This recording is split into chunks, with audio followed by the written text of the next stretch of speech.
All right, let's make some improv stripes. So these are, I raided my scrap bin, and these were some stripes that I had made previously, and I didn't use them for whatever reason, so I had just saved them in case something else came up at some point. So this is basically what we're going to make. I will show you how to do it. I am pretty sure I made these when I was making this quilt right here, the Warm Days and Cool Nights. This is the sort of stripes that I used in these, in the pointy parts right here that you can see.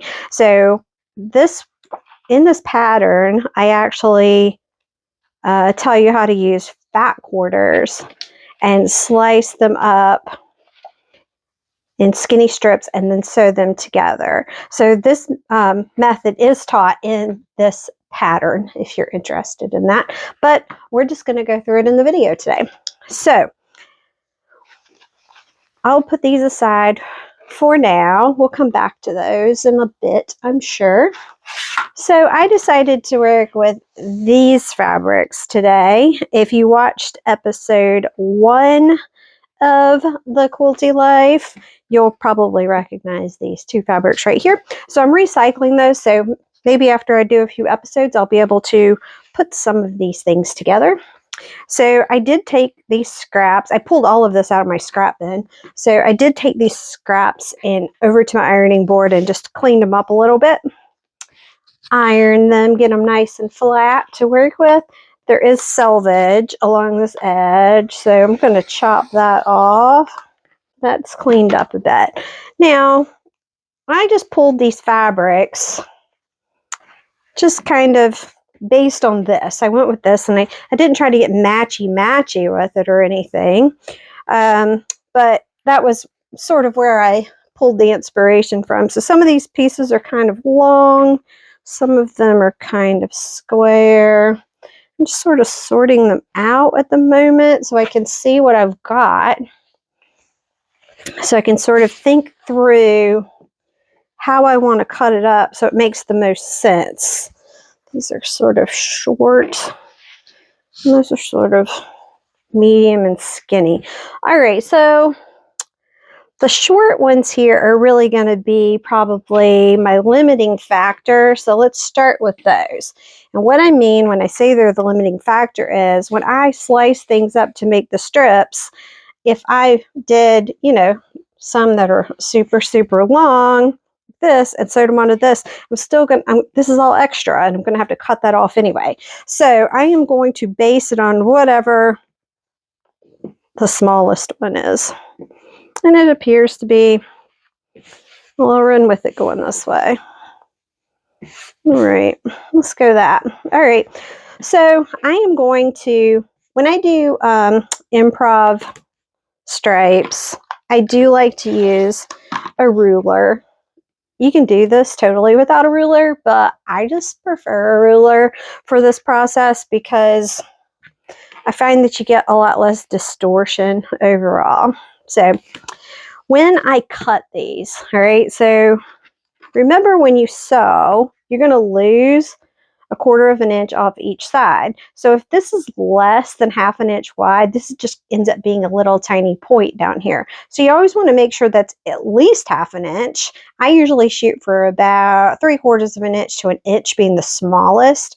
And then I don't want it to get too wide up here. If it gets too wide, you end up with some chunks that are sort of like super, super wide that look weird with everything else. So I don't think too hard about it. I do lay it on here and then I say, okay, I'm not going to let it get less than this or whatever.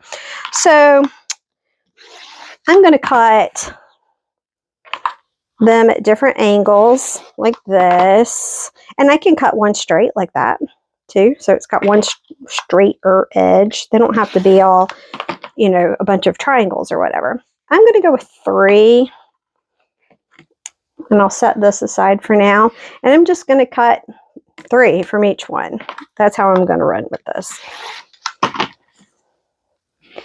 And I'm totally making this up as I go along. I did not think this through much at all before I started. And that's usually how I approach improv stripes, frankly. So I find if I overthink it, they start looking super regular, and I don't want them to look super regular. Yeah, let's go that direction. All right, let's do one that's, let's do these a bit fatter because I like this fabric and we used it in episode 1, so having a little bit more of that overall will be nice. All right, when I get a piece like this, right, it's not too terribly long. Sometimes I will, well, let's straighten up the edge first and see how we like it. All right, so it's quite a bit bigger than the others.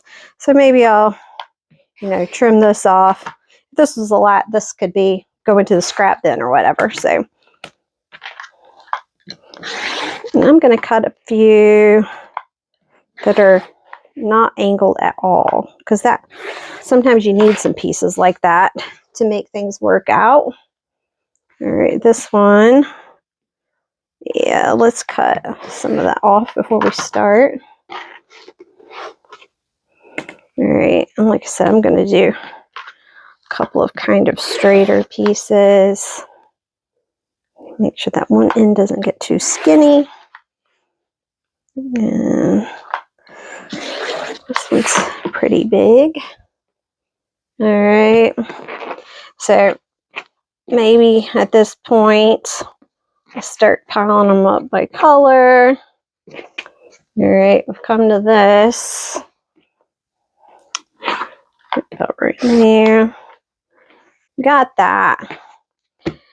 And we just carry along and do that some more. So I have finished cutting up all of these things into strips. And so usually what I do is sort of what I've done here.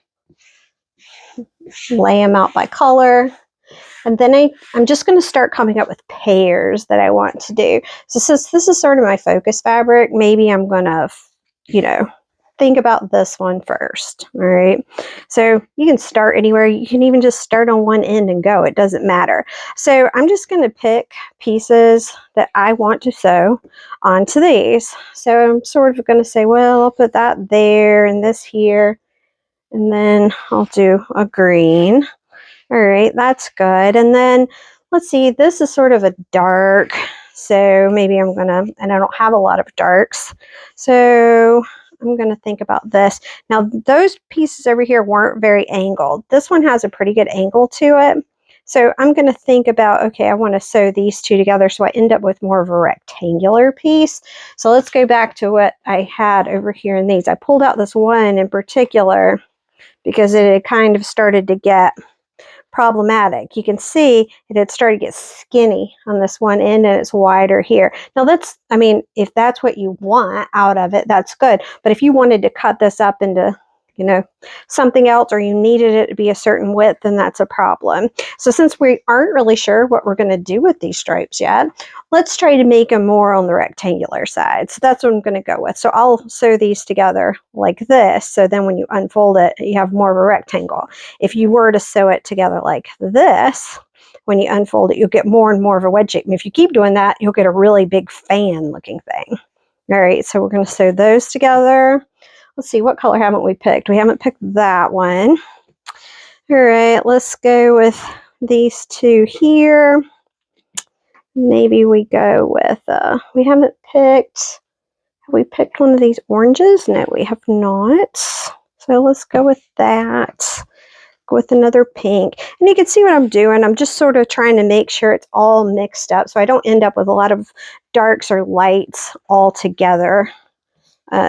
Whenever I start trying to put them together in another, in the next round.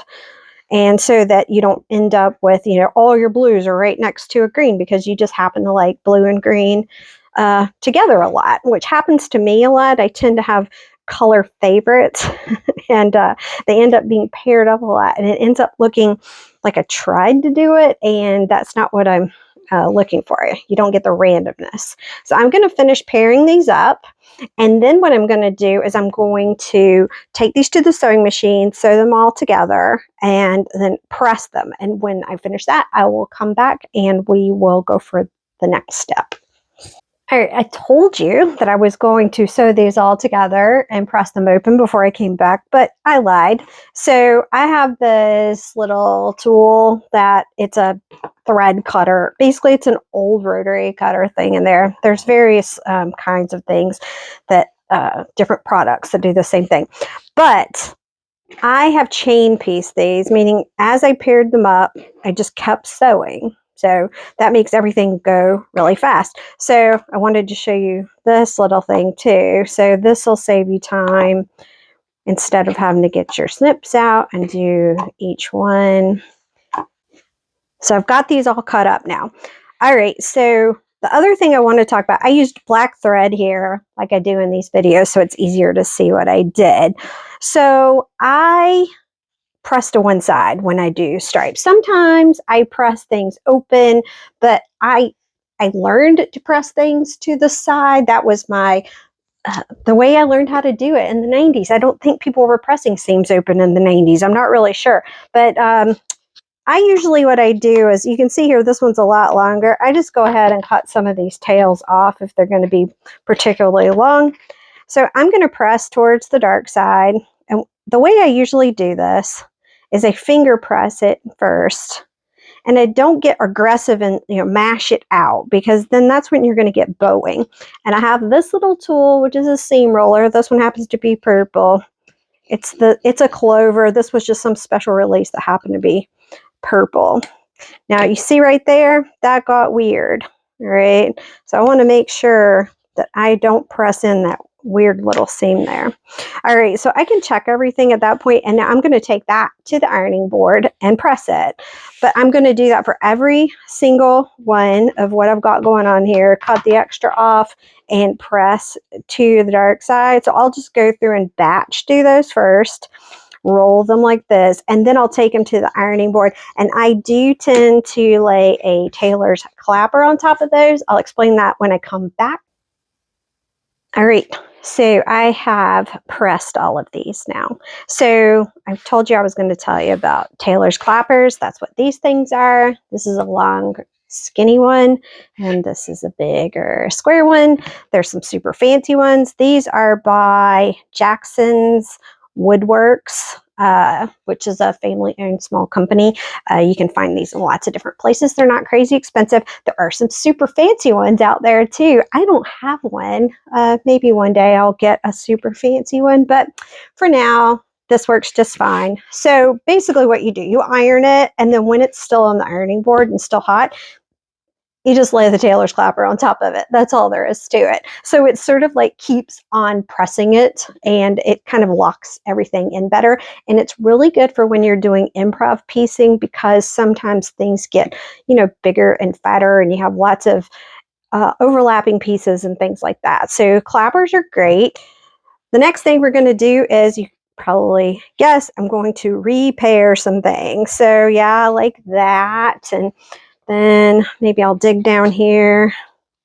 Let's get one of these and go like that. So that's all I'm going to do next. I'm going to make some new pairs, and then I'll take them and I'll sew them again. And then I'll have sets of 4. And again, I'm paying attention to, I don't want to sort of go this way. Well, that one would work in that particular case. But you want to be careful that you don't end up with the wedge shapes forming, because you'll end up with an unsquare piece if you're planning to sew all of these together in the end. All right, these are all sewed together, and I have cut them apart, and I'm going to do the exact same thing I did last time. This is the darker, so I finger press it open. What I want to talk about while I'm doing this is the issue you might start to see. So this piece, I'm lining it up here. This is still pretty straight.